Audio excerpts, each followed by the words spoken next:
The nation's biggest wireless carriers have been fined. Meanwhile, employers may be banned from scanning job applicants' credit scores. PennDOT spent over $182,000 on graffiti removal last year. Finally, a man got a $34 billion tax bill. I'm Claudia Dimuro, and you're listening to Today in PA.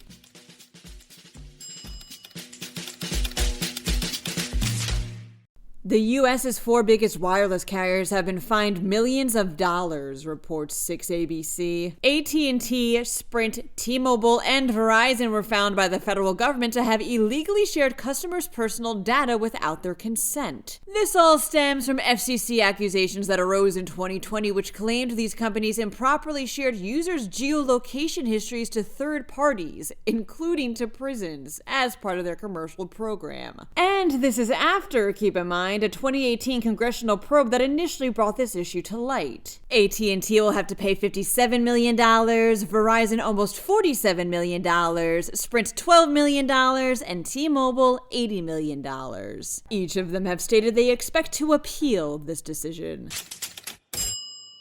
Pennsylvania may join the list of states that are banning employers from pulling job applicants' credit scores, reports the Center Square. The House Labor and Industry Committee recently approved a bill that would outlaw this practice in the belief that, according to committee chairman Representative Jason Dawkins, quote, "No convincing evidence exists to suggest that a person's credit history predicts their job performance. The exception would be for jobs in finance or those subject to certain mandates by federal or local law." Some of the officials criticizing the bill, though, explain that it creates a broad exemption for work-related checks and could ultimately prove ineffective. Says Representative Ryan McKenzie on that matter, quote, "If your goal is to actually protect individuals and not have the information asked because it's totally not job-related, I think there could be better ways to do that."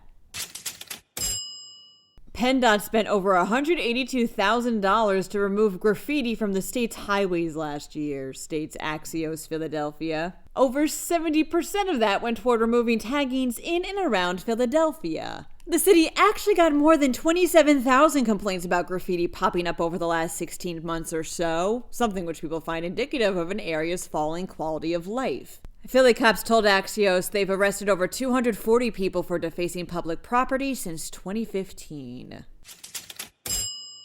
Barry Tangent of Lancaster County was expecting a $900 plus refund from the federal government after filing his taxes this year, says PennLive. But when he went through his mail last week, what he actually got was a letter from the State Department of Revenue saying how he owed over $34 billion.